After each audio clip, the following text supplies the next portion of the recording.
Assalamualaikum warahmatullahi wabarakatuh. Innal hamdalillah nahmaduhu wa nasta'inuhu wa nastaghfiruh wa na'udzu billahi min syururi anfusina wa sayyiati a'malina. May yahdihillahu fala mudilla lahu wa may yudlil fala hadiya lahu. Wa asyhadu an la ilaha illallah wahdahu la syarika lah. Wa asyhadu anna Muhammadan 'abduhu wa rasuluh. Allahumma shalli wa sallim ala nabiyyina Muhammadin wa ala alihi wa sahbihi wa man tabi'ahum bi ihsanin ila yaumiddin, amma ba'du. Alhamdulillah, ikhwani fiddin rahimakumullah, kita bersyukur kepada Allah Subhanahu wa taala yang memberikan kepada kita limpahan nikmat dan karunia-Nya, taufik dan hidayah-Nya, sehingga kita bisa melaksanakan berbagai macam amal-amal ketaatan yang menjadi bukti keimanan kita kepada Allah Subhanahu wa taala. Karena janji-janji Allah Subhanahu wa taala tentang keutamaan orang-orang beriman dan balasan yang baik yang mereka dapatkan di akhirat nanti itu disandingkan dengan pembuktian keimanan itu dengan amalan. Allah Subhanahu wa taala berfirman misalnya dalam surah Al-Bayyinah, "Innal ladzina amanu wa 'amilus shalihati ulaika hum khairul bariyah." Sesungguhnya orang yang beriman dan beramal saleh, mereka lah sebaik-baik ciptaan Allah Subhanahu wa taala. Jazaohum inda rabbihim jannatu adnin tajri min tahtihal anhar khalidina fiha abada. Ya, balasan atas mereka adalah surga yang di bawahnya mengalir sungai-sungai. Ya, jannatun tajri min tahtihal anhar khalidina fiha abada. Mereka kekal di dalamnya selama-lamanya. Allah juga berfirman tentang kriteria orang-orang yang bertakwa kepada Allah Subhanahu wa taala, atau kriteria orang-orang yang senantiasa mendapatkan petunjuk Allah Subhanahu wa taala. Ya, Allah Subhanahu wa taala ya menggambarkan innal ladzina amanu wa 'amilus shalihati. Ya. Sungguhnya orang-orang yang beriman dan beramal saleh itu mereka lah orang-orang yang akan mendapatkan balasan terbaik di sisi Allah Subhanahu wa taala. Maka ketika Allah Subhanahu wa taala memberikan kita taufik untuk beramal, melaksanakan ketaatan kepada Allah Subhanahu wa taala, maka ini nikmat di atas nikmat yang Allah Subhanahu wa taala telah berikan kepada kita. Termasuk keberadaan kita di dalam kesempatan ini untuk berkumpul di dalam majelis yang kita laksanakan karena Allah Subhanahu wa taala, saling mengingatkan kepada Allah untuk kita mengambil pelajaran, peringatan ya, untuk menjadi petunjuk kita di dalam melaksanakan amal-amal keseharian kita di atas agama Allah Subhanahu wa taala. Baik, kita lanjutkan pembahasan kita dalam kitab Al-Muharramat istihana bihi katsirun minan nas yajibu al-hadr minha. Yaitu dosa-dosa yang dianggap biasa. Diterjemahkan dengan judul dosa-dosa yang dianggap biasa. Baik, bagian yang ke-34, tidak memenuhi hak-hak pekerja. Ini masih dalam dosa-dosa yang nampaknya berkaitan dengan harta. Ya, dosa-dosa yang dianggap biasa dalam persoalan harta. Jadi di dalam pendahuluan dari pembahasan kitab ini telah disebutkan berbagai hikmah tentang pelarangan-pelarangan yang Allah Subhanahu wa taala haramkan kepada kita. Hal-hal yang dilarang dan diharamkan kepada kita. Ya, dan diantaranya adalah agar menjadi ujian bagi kita di hadapan Allah Subhanahu wa taala. Siapa yang menjalani ujian itu dengan baik, maka dia mendapatkan balasan yang baik. Juga agar tidak terjadi hal-hal yang merusak keadaan atau tatanan ya, di dalam masyarakat. Ya. Nah, ini diantaranya adalah tidak memenuhi hak-hak para pekerja. Di dalam hubungan antara pemilik usaha dengan pekerja, Nabi menganjurkan disegerakannya pembayaran hak-hak mereka. Beliau bersabda, a'tul ajira ajruhu qabla ay yajif araquhu. Berikanlah upah pekerja sebelum kering keringatnya. Jadi penyegeraan pembayaran upah pekerja itu sudah menjadi bagian dari nilai-nilai yang ditanamkan oleh agama Islam ini. Sehingga para pekerja ini bisa menerima haknya segera setelah dia menyelesaikan pekerjaannya. Ya, tidak ditunda-tunda pembayarannya. Dan menunda pembayaran mereka itu bagian dari kezaliman, ya, bagian dari dosa yang ditanggung oleh para pengusaha, ya, yang menunda pembayaran tersebut. Ada beberapa bentuk kezaliman dari pembayaran pekerja ini, ya, atau tidak ketika kita membayar gaji para pekerja atau para buruh, ya, di antaranya adalah yang pertama, yang paling buruk adalah sama sekali tidak memberikan haknya. Ya. Dia sudah bekerja tapi tidak diberikan upahnya. Ya. Disebutkan sini bahwa ya kadang-kadang pekerjaan tidak memiliki bukti, ya, tentang apa yang telah mereka kerjakan, apa yang mereka hasilkan, dan juga tidak memiliki bukti bahwa mereka belum dibayarkan haknya. Ya. Tetapi di sisi Allah Subhanahu Wa Taala pada hari kiamat nanti hak tersebut tidak akan hilang, pasti tidak hilang dari mereka. Orang zalim itu karena telah memakan harta orang yang dizaliminya, diambil darinya kebaikan-kebaikannya untuk diberikan kepada orang-orang yang pernah dizaliminya. Dan jika kebaikannya sudah habis, maka dosa orang yang mereka zalimi itu akan dibebankan kepada mereka. Ya. Kemudian ini yang pertama tadi, ya, sama sekali tidak memberikan hak mereka. Yang kedua adalah mengurangi hak pekerja dengan cara yang tidak dibenarkan. Ya, ini Allah Subhanahu Wa Taala berfirman, "Wailul lil mutaffifin." Ya, celakalah orang-orang yang berbuat curang. Ya. Dan Allah memberikan gambaran mereka yang curang yang ketika mereka menakar untuk manusia, ketika mereka menimbang untuk orang lain, ya, menjual untuk orang lain, mereka menguranginya. Akan tetapi ketika mereka membeli, ya, lalu kemudian ditakar untuknya, dia ingin untuk dipenuhi, bahkan dilebihkan. Ya. Wailul lil mutaffifin alladzina idza qalu 'alan nasi yastawfun wa idza qaluhum aw wazanuhum yufsirun. Ya. Mereka kalau mendapatkan takaran dari orang lain, dia ingin dipenuhi. Akan tetapi kalau dia memberi takaran, dia melakukan takaran itu kepada orang lain, maka mereka menguranginya. Ya.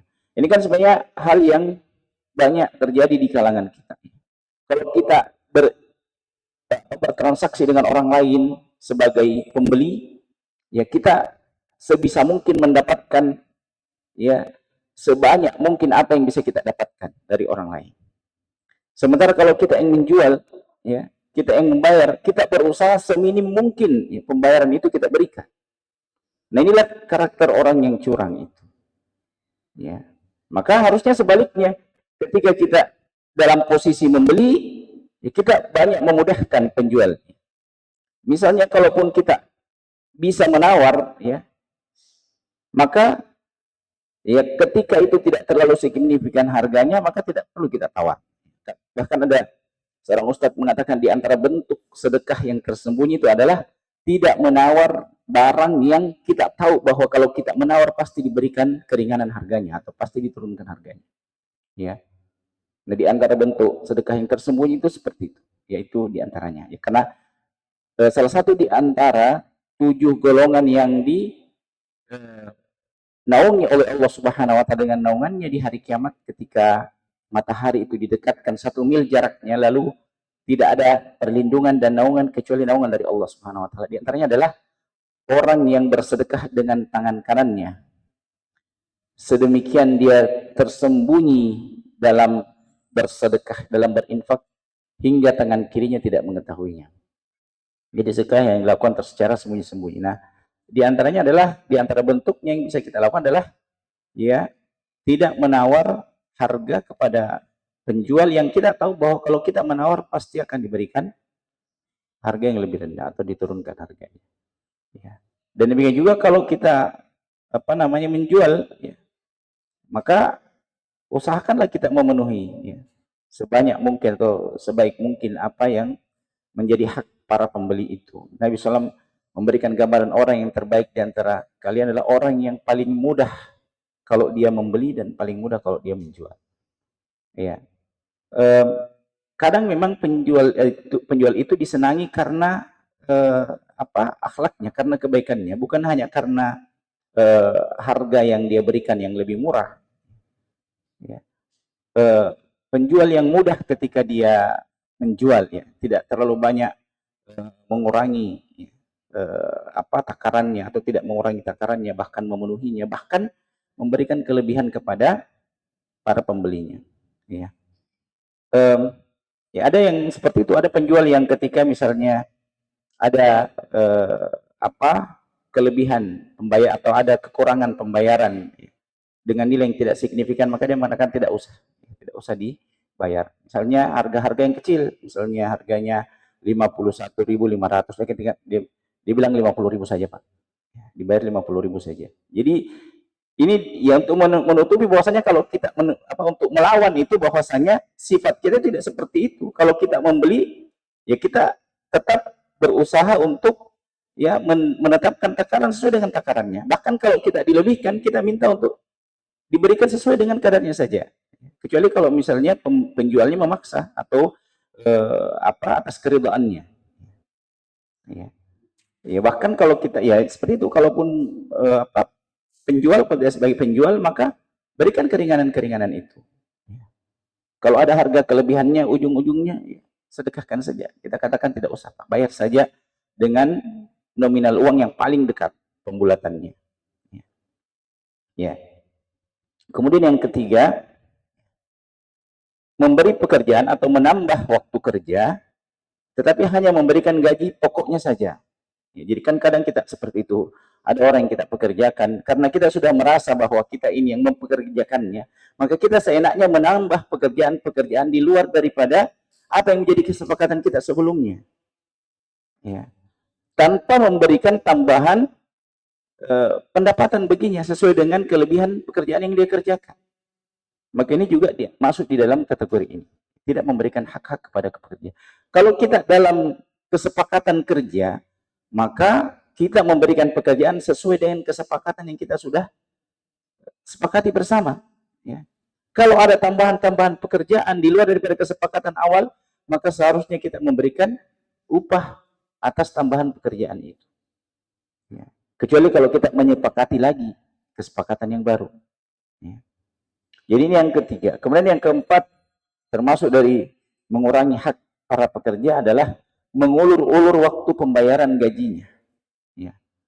Sehingga mereka tidak mendapatkan gaji kecuali setelah mereka mengusahakannya, setelah mereka mengingatkannya, menuntutnya, melakukan pengaduan. Bahkan ada yang melalui proses pengadilan. Ya. Ya, mungkin di antara maksud pengusaha menunda-nunda pemberian gaji pekerja, ya, agar mereka bosan menagih, lalu tidak menagih lagi, atau mereka merelakannya setelah itu. Atau selama tenggang waktu tertentu dia bermaksud untuk memutar kembali modal itu, memutar kembali gaji pekerja itu untuk mendapatkan tambahan keuntungan, ya, dengan gaji pekerja yang dia kembangkan itu. Nah, di sini beliau mengatakan sungguh celakalah orang-orang yang zalim itu. Ya. Kelak mereka akan mendapatkan siksa di hari kiamat yang sangat pedih, ya, dari Allah Subhanahu wa taala. Ya. Dalam riwayat dari Abu Hurairah disebutkan Nabi sallallahu alaihi wasallam bersabda, qala Allah taala thalathun ana khasmuhum yaumal qiyamati rajulun a'tabi thumma ghadara wa rajulun ba'a harrun wa rajulun ba'a harran wa akala thamanahu wa rajulun ista'jara ajiran fastaufa minhu wa lam yu'tihi ajrahu. Ya. Di sini disebutkan kata Nabi sallallahu alaihi wasallam ada 3 jenis manusia yang aku menjadi musuhnya pada hari kiamat nanti. Jadi ya siapa yang ingin menjadi musuh Nabi SAW tentu tidak ada di antara kita. Ya, kita ingin menjadi orang yang paling dekat kepada Nabi, orang yang mendapatkan pembelaan syafaat Nabi SAW. Ya, orang yang menjadi musuh Nabi ini menjadi satu posisi yang sangat buruk, yang sangat menyedihkan. Dan ada 3 jenis manusia yang kata Nabi SAW akan menjadi musuhnya kelak pada hari kiamat. Yang pertama, laki-laki yang memberi dengan namaku lalu dia berkhianat. dia memberi dengan nama Nabi SAW, atau dia menjaminkan dirinya dengan nama Nabi SAW, lalu dia mengkhianati perkataan itu. Laki-laki yang menjual budak, lalu memakan harga uang hasil, menjual orang merdeka sebagai budak, dia memperlakukan orang merdeka sebagai budak, dia menjualnya, lalu dia memakan hasil penjualannya. Jadi dahulu para budak itu berbeda dengan orang merdeka. Orang merdeka tidak boleh menjadi budak. Sebagaimana keadaan Nabi Yusuf, seharusnya dia tidak diperlakukan seperti budak karena dia orang merdeka, akan tapi diperjualbelikan sebagai budak. Maka hasil penjualan itu adalah sesuatu yang diharamkan. Dan Nabi SAW mengatakan orang yang menjual orang merdeka sebagai budak lalu memakan harta hasil pembeliannya, maka dia menjadi musuh bagiku di hari kiamat. Kemudian yang ketiga, laki-laki yang mempekerjakan orang lain sedang dia memenuhi pekerjaannya tetapi dia tidak memberikan upahnya. Jadi Nabi SAW meletakkan tatanan perekonomian yang sangat sempurna untuk kita jalankan, agar semua orang mendapatkan haknya secara pantas. Dan demikianlah agama Islam ini memberikan keadilan kepada siapa saja yang memiliki hak untuk mendapatkan keadilan itu. Ini yang ke-34. Berikutnya yang ke-35. Tidak berlaku adil di antara anak-anak. Ini yang beliau sebutkan. Di antara dosa-dosa yang dianggap biasa adalah tidak berlaku adil di antara anak-anak. Di antara orang tua ada yang sengaja memberikan perlakuan khusus dan istimewa kepada sebagian anak-anaknya. Anak-anak itu diberikan berbagai macam pemberian dan dibedakan dengan anak-anak yang lain. Sementara anak-anak yang lain itu tidak diberikan. Menurut pendapat yang kuat, tindakan semacam ini hukumnya haram jika tidak ada alasan yang membolehkannya. Kecuali kalau misalnya ada alasan khusus sehingga anak-anak itu diperlakukan berbeda. Misalnya anak tersebut memang dalam kondisi yang berbeda dengan anak-anak yang lain, seperti sakit atau bermasalah karena dililit utang sehingga tidak mampu membayarnya, tidak memiliki pekerjaan atau memiliki keluarga yang lebih besar, atau sementara menuntut ilmu, sehingga dia membutuhkan upah atau membutuhkan infak yang lebih di dalam aktivitasnya, sehingga diberikan kekhususan. Adapun ketika dia sama keadaannya, maka seharusnya diperlakukan secara adil. Jika sang ayah memberi anaknya sesuatu dengan sebab yang dibenarkan syariat, hendaknya dia berniat jika anaknya yang lain dalam kondisi yang sama, dia akan memberinya pula. Jadi permasalahan itu adalah kembali kepada niat di dalam hati masing-masing. Jadi kadang seseorang memberikan perlakuan khusus kepada anaknya karena memang dia memiliki kebutuhan yang khusus, maka dia tetap meniatkan di dalam hatinya. Kalau anak-anaknya yang lain pun berada pada keadaan yang khusus seperti itu, dia akan memberikan hal yang sama. Dia akan memperlakukan hal yang sama. Dia tetap menetapkan niat di dalam hatinya. Siapapun dari anak-anaknya yang mengalami hal yang sama, maka dia akan memperlakukannya dengan cara yang sama. Adapun hadis atau dalil secara khusus tentang pelarangan untuk berlaku tidak adil kepada anak-anak itu adalah hadis dari sahabat Nu'man bin Bashir radhiyallahu anhu. Suatu hari ayahnya mengajaknya kepada Rasulullah dan ayahnya berkata, sesungguhnya aku telah memberikan kepada putraku ini seorang budak. Rasulullah bertanya, apakah anakmu semuanya kau berikan hal yang sama? Maka dia mengatakan tidak. Maka Rasulullah mengatakan, kembalikan budak itu. Jangan kau berikan itu kepada satu orang, anakmu saja. Dalam riwayat yang lain, Rasulullah bersabda, fattaqullaha wa'dilu baina auladikum. Bertakwalah kepada Allah dan berlaku adillah di antara anak-anak. Karena rezeki yang kita dapatkan dari Allah Subhanahu wa taala ada yang menjadi bagian dari nafkah untuk keluarga kita. Maka seharusnya kita memperlakukan mereka secara adil. Lalu ia berkata, kemudian dia pulang, ayahnya ini pulang dan mengembalikan pemberiannya. Pemberian ayahnya berupa seorang budak. Dalam satu riwayat disebutkan fala tushhidni idzan fa inni la asyhadu ala jurin, ya. Jika demikian, jangan engkau menjadikan aku sebagai saksi karena aku tidak bersaksi atas suatu kezaliman. Ya, jadi Nabi mengatakan jangan jadikan aku saksi atas perbuatan ini kalau memang engkau memberikannya kepada anak-anakmu atau kau membedakan anak-anakmu seperti itu, jangan engkau jadikan aku saksi atas hal itu. Karena saya tidak mau menjadi saksi atas kezaliman. Ya, meskipun memang di dalam pembagian nafkah, ya, ada kekhususan-kekhususan tertentu yang Allah Subhanahu wa taala tetapkan dalam syariatnya. Seperti misalnya dalam pembagian warisan, menurut Imam Ahmad rahimahullah taala, anak laki-laki itu mendapatkan 2 bagian dari perempuan. Maka sama dengan keadaan itu, ya, anak laki-laki itu bisa mendapatkan pemberian 2 kali lipat bagian dari anak perempuan, seperti pembagian warisan. Ya. Nah, bila kita perhatikan sebagian keluarga, ya, kita akan mendapatkan beberapa orang tua yang tidak takut kepada Allah Subhanahu wa taala dalam persoalan keadilan ini terhadap anggota keluarganya, apakah anaknya atau istrinya. Ya, tindakan ini kemudian membuat anak itu saling hasad di antara mereka, saling cemburu di antara mereka, dan kemudian menumbuhkan permusuhan di antara sesama mereka. Ya.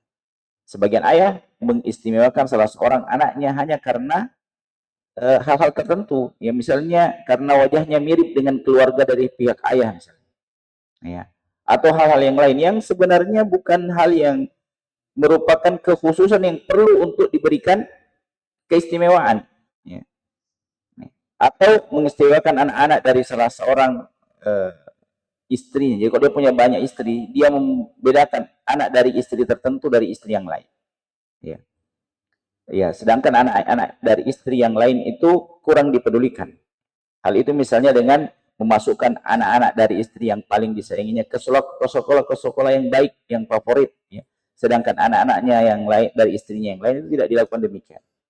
Padahal akibat tindakan tersebut kelak akan kembali kepada dirinya sendiri, sebab pada umumnya mereka akan dianaktirikan, ya, dan tidak mau membalas budi kepada kedua orang tuanya. Kalau dia menyimpan luka pengasuhan seperti itu, dia akan, ya, menjadikan orang tuanya, ya, terlantar, ya, atau tidak dipedulikan. Karena apa? Karena dia merasa bahwa orang tuanya tidak memperlakukannya secara adil. Ya, meskipun ini bukan tindakan yang baik, tapi ini tindakan yang sesuai dengan perasaan, ya, perasaan seseorang. Ya, jadi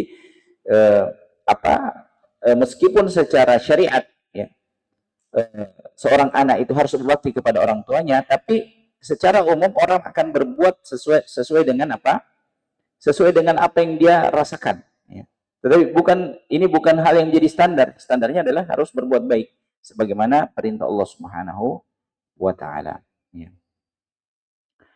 Dalam ini Rasulullah bersabda, ya, bukankah aku menyenangkanmu jika mereka, bukankah akan menyenangkanmu, ya, alaisa yasurruka an yakunu ilaika fil birri sawa. Bukankah akan menyenangkan dirimu jika anak-anakmu semuanya berbuat baik kepadamu, ya. Jadi ini, ya, yang ke-35. Kemudian ke-36 adalah dosa-dosa yang dianggap biasa.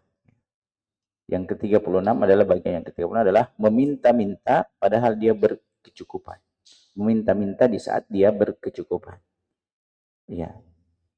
Sahal bin Hanzaliyah yang meriwayatkan, ya, bahwasanya Rasulullah bersabda, man sa'ala wa indahu ma yugnihi fa inna ma yastakthiru min jamri jahannam. Qalu wa mal ghina alladhi la tanbaghi ma'ahu mas'alatu qala qadru ma yughaddihi wa yu'shihi. Jadi di sini Nabi SAW menyebutkan, barang siapa yang meminta-minta sedang dia dalam keadaan berkecukupan, sungguh orang itu telah memperbanyak untuk dirinya bara api jahanam. Ya. Mereka bertanya, apakah batasan cukup itu sehingga seorang tidak boleh meminta-minta? Beliau menjawab, yaitu sebatas cukup makan pada siang dan malam hari. Ya. Jadi kita tidak inginkan di dalam agama ini untuk meminta-minta ketika kita berada dalam kecukupan. Ada dalam kecukupan. Dan kecukupannya itu adalah ketika dia punya cadangan makanan pada hari itu untuk siang dan malam hari. Ibnu Mas'ud meriwayatkan Rasulullah bersabda, "Man sa'ala walahu ma yughnihi ja'at yaumal qiyamati khadushan aw qadushan fi wajhihi." Barang siapa yang meminta-minta sedang ia dalam kecukupan, maka pada hari kiamat dia datang dengan wajah yang tidak ada dagingnya atau penuh dengan cakaran atau garukan. Jadi dia datang di hari kiamat dalam keadaan daging wajahnya itu tercabik-cabik. Ya, jadi sifat qanaah, ya, sifat iffah, sifat merasa cukup, ya, sikap memiliki wibawa di hadapan manusia, karena banyak meminta-minta itu membuat kita kehilangan wibawa, ya, kehilangan kehormatan. Di antara pengemis ini digambarkan, ya, di antara orang-orang yang melakukan perbuatan ini, yakni meminta-minta. Di antaranya adalah para pengemis yang berderet-deret di depan pintu masjid. Mereka menghentikan zikir para jemaah, ya, para hamba Allah Subhanahu wa taala yang menuju atau pulang dari masjid dengan, ya, ratapan yang dibuat sesedih mungkin. Sebagian yang lain memakai modus yang agak berbeda, ya, membawa berbagai surat palsu, ya, dan permintaan sumbangan. Ya, ketika dia menghadapi mangsanya, dia mengada-adakan cerita sehingga berhasil mengelabui dan memperoleh sejumlah uang dari mereka. Jadi menipu orang, ya, dengan permasalahannya atau dengan permintaan sumbangannya. Jadi berbeda misalnya ketika permintaan sumbangan itu memang ditujukan untuk kepentingan masyarakat yang luas. Kepentingan masyarakat yang, misalnya untuk pembangunan masjid, ya, bukan untuk kepentingan dirinya. Ya, maka dia tidak termasuk dalam persoalan ini. Ya. Kemudian yang berikutnya, berutang dengan niat tidak membayarnya. Berutang dengan niat tidak membayarnya. Dalam pandangan Allah Subhanahu wa taala, itu hak-hak hamba itu sangat besar nilainya. Ya. Jadi bahkan ada yang mengatakan begini, dosa kita kepada Allah sebanyak 70 dosa.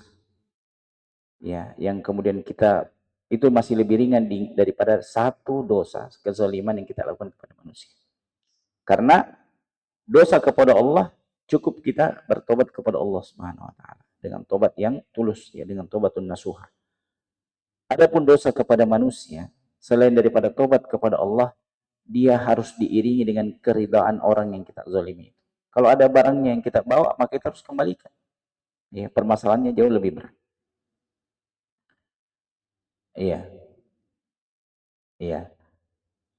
Ya, karena seseorang bisa saja bebas dari hak Allah Subhanahu wa taala hanya dengan bertobat kepada Allah. Tetapi tidak demikian halnya dengan hak yang berkaitan dengan para manusia. Hak-hak hamba Allah Subhanahu wa taala, hak-hak yang berkaitan dengan urusan sesama manusia yang belum terselesaikan, kelak akan diadili pada hari yang, ya, utang piutang yang tidak dibayar dengan dinar atau dirham, tetapi dibayar dengan pahala atau dosa dari orang-orang yang berutang itu. Ya, dalam kaitan hak antar sama manusia, Allah Subhanahu wa taala, "Innallaha ya'murukum an tu'addul amanati ila ahliha." Sesungguhnya Allah Subhanahu wa taala menyuruh kalian untuk menyampaikan amanah kepada yang berhak untuk menerimanya. Jadi ketika kita mendapatkan amanah untuk menyampaikan hak-hak orang lain, maka penuhilah. Atau ada hal yang seharusnya itu menjadi hak orang-orang, ya, yang kemudian kita menahannya, maka takutlah kepada Allah Subhanahu wa taala dengan persoalan itu. Ya. Di antara masalah yang banyak terjadi di tengah-tengah masyarakat adalah gampang berutang, menggampangkan untuk berutang. Ini kan bersesuaian dengan apa yang menjadi poin yang sebelumnya, poin yang ke-34 tadi tentang, ya, seseorang yang meminta-minta padahal dia berkecukupan. Ya. Jadi dia memudah-mudahkan berutang. Ya. Maka ini hal yang tidak seharusnya. Meskipun berutang itu sesuatu yang dibolehkan, ya, akan tetapi berutangnya seseorang itu bisa memasukkan dia kepada persoalan dalam bagaimana dia nanti membayar utangnya. Ya, apakah dia sanggup, ya, apakah dia mampu. Ya. Ya, jangan sampai utang ini menjadi satu persoalan juga. Ya. Kelak, ya, bukan hanya di dunia ini, tetapi juga nanti di akhirat. Ya. Ya, dan ironisnya sebagian orang berutang itu bukan karena kebutuhan yang penting, bukan karena kebutuhan yang mendesak, tetapi untuk memenuhi kebutuhan mewah, ya, atau berlomba-lomba dengan orang-orang di sekitarnya, ya, dalam kemewahan. Ya, dia berutang untuk, ya, berlomba-lomba dengan apa, orang-orang di sekitarnya, tetangganya, rekan kerjanya, ya, dalam kemewahan. Dia melihat tetangganya sudah punya rumah yang besar, maka dia juga ingin hal yang sama. Dia melihat rekan kerjanya punya kendaraan, ya, punya mobil, ya, dia juga ingin. Ya. Maka dia melakukannya atau memenuhinya dengan berhutang. Ya. Naudzubillah min dzalik. Jadi kalaupun harus berutang, maka kita memandang, ya, kepada kebutuhan kita berutang itu tentang apa, untuk apa. Ya, jangan kita berutang untuk hal-hal yang sifatnya kemewahan semata-mata, ya, atau hal yang tidak perlu, hal yang tidak penting. Ya. Sebagian orang tidak segan-segan membeli barang-barang, ya, secara kredit, ya, secara utang, ya, yang sebagiannya tidak lepas dari syubhat atau sesuatu yang haram. Bahkan banyak, ya, orang-orang yang berutang dengan cara yang diharamkan, ya, dengan riba misalnya, ya, untuk memenuhi hal-hal yang sebenarnya tidak penting atau tidak mendesak baginya. Ya. Mudah dalam berutang itu akan menyeret seseorang pada kebiasaan menunda-nunda pembayaran. Jadi biasanya berbanding lurus itu. Orang yang gampang berutang itu biasanya, ya, itu mudah atau menggampangkan menunda pembayaran utang. Sebaliknya orang yang sangat selektif di dalam berutang atau sangat menjaga dirinya dari berutang, begitu dia berutang, maka dia adalah orang yang sangat memperhatikan bagaimana pembayaran utangnya itu bisa dilakukan sebelum waktunya atau bahkan paling tidak tepat waktu, ya, sesuai dengan waktunya. Iya. Ya, jadi orang yang mudah berutang itu akan menyeret seseorang pada kebiasaan mudah untuk menunda-nunda pembayaran utangnya atau malah mengakibatkan hilangnya, ya, hak orang lain dengan tidak membayar utangnya. Memperingatkan akibat perbuatan ini, Rasulullah bersabda, "Man akhadha amwalan nasi yuridu ada'aha adallahu anhu, wa man akhadha yuridu itlafaha atlafahu Allah." Ya. Di sini Rasulullah mengatakan, barang siapa yang mengambil atau berutang, ya, dan ia ingin melunasinya, dia bertekad untuk melunasinya, niscaya Allah Subhanahu wa taala akan melunaskannya. Ya, akan membantu dia melunaskan utangnya. Dan barang siapa yang mengambil utang, ya, dengan keinginan untuk merugikan orang yang diutangi itu dengan tidak membayarnya atau menunda-nunda pembayarannya, niscaya Allah benar-benar akan membinasakannya. Ya, dan kita bisa melihat, ya, orang-orang yang memang tidak bersungguh-sungguh untuk membayar hutangnya itu orang yang sulit perekonomiannya. Ya, akan menjadi orang yang sulit perekonomiannya, kan, ya, karena rezeki itu bukan hanya apa yang kita dapatkan, tapi bagaimana kita mengeluarkannya. Jadi kita memandang bahwa rezeki itu hanya dari penghasilan pendapatan kita. Rezeki itu juga dari sisi bagaimana uang kita itu kita keluarkan. Ada kan orang yang misalnya punya banyak pendapatan di satu sisi, tapi di sisi lain, ya, dia juga membiayai banyak hal. Ya. Misalnya anak-anaknya yang sering sakit, ya, atau barang-barangnya yang mudah rusak, mudah hilang. Ya. Jadi kan pendapatannya banyak, tapi pos pengeluarannya juga banyak, ya. Ya. Padahal misalnya dia punya ukuran pembiayaan atau ukuran keluarga atau ukuran tanggungan yang sama. Ada orang yang pendapatannya mungkin sedikit, tapi dia tidak banyak membiayai apa-apa. Ya. Dia cukup dengan apa yang dia miliki. Ya. Maka ini kan pengaturan dari Allah Subhanahu Wa Taala. Jadi Allah mengatur rezeki seseorang, ya, bukan karena kita nampak mendapatkan banyak uang, banyak harta, maka, ya, kita lebih baik rezekinya dari orang lain ya, maka perhitungkan juga ya bagaimana harta itu kita keluar. Ya. Ya, banyak orang yang meremehkan soal utang piutang, ya, menganggapnya remeh, padahal di Allah Subhanahu wa taala hutang piutang merupakan masalah yang besar. Ya. Jadi ya kadang orang memudahkan untuk menunda pembayaran utangnya itu karena apa? Karena merasa itu adalah hal yang remeh. Toh orang yang saya tempati berutang juga orang yang punya harta, ya dia juga berkecukupan tidak. Ya.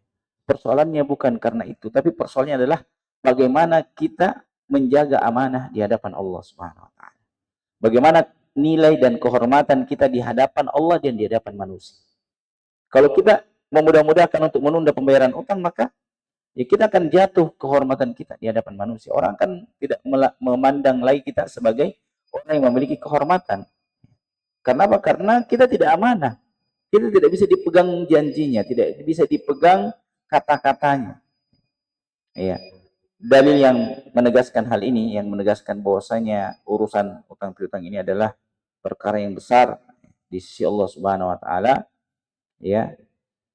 Di mana Nabi SAW menegaskan subhanallahi ma naza ya, subhanallahi maza anzalallahu min tasydidi fid dain, ya.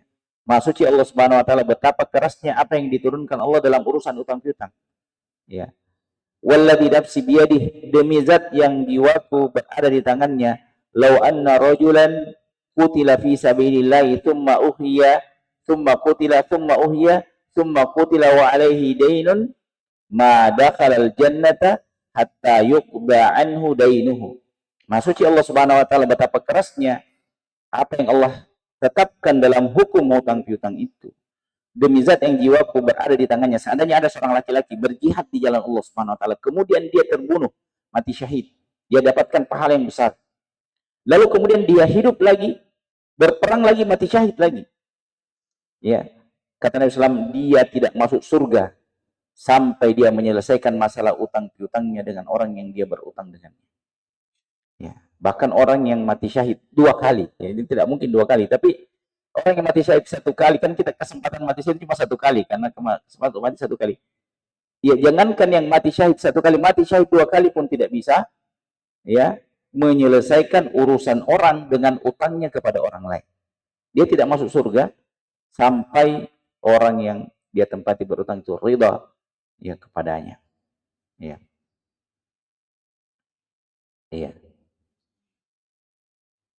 Kemudian, ya, setelah mengetahui hal ini, ya, maka kita perlu untuk memperhatikan keadaan diri kita. Jadi Islam ini mengajarkan kita untuk tidak menzalimi orang lain dalam persoalan apapun, termasuk dalam persoalan harta. Ya. Memperhatikan sekecil apapun, ya, apa yang ada pada kita dari amanah-amanah yang harus kita tunaikan kepada orang lain. Ya. Jadilah orang yang punya kehormatan karena kita bisa menunaikan amanah dalam persoalan harta. Jadilah orang yang memiliki kehormatan di mata Allah dan di mata manusia. Kenapa? Karena kita bisa menjaga diri kita untuk tidak mengambil apa yang bukan hak kita. Bahkan menjadi orang yang senantiasa bisa bersedekah, memberi. Ya. Yang sebenarnya Nabi SAW sabdakan, tangan yang di atas itu lebih baik daripada tangan yang di bawah. Ya. Yang kita selalu berpikir ketika terjadi sesuatu musibah, bukan yang kita pikirkan di mana kita bisa dapat bantuan, tapi kita berpikir bantuan apa yang bisa kita berikan, bantuan apa yang bisa kita kontribusikan, meskipun kita juga berada dalam posisi yang membutuhkan. Ya. Inilah kehormatan. Ya. Kehormatan seseorang, ya, dilihat dari bagaimana dia menunaikan amanahnya, bagaimana dia menyelesaikan utang piutangnya, ya, dan juga bagaimana dia, ya, merasa cukup dengan dirinya selama dia masih bisa mencukupinya dan tidak bergantung kepada orang lain. Nah, ini mungkin yang bisa kita sampaikan pada kesempatan ini. Kita akhiri dengan doa kafaratul majelis. Subhanakallahumma rabbana bihamdik, asyhadu an la ilaha illa anta astaghfiruka wa atubu ilaik. Assalamualaikum warahmatullahi wabarakatuh.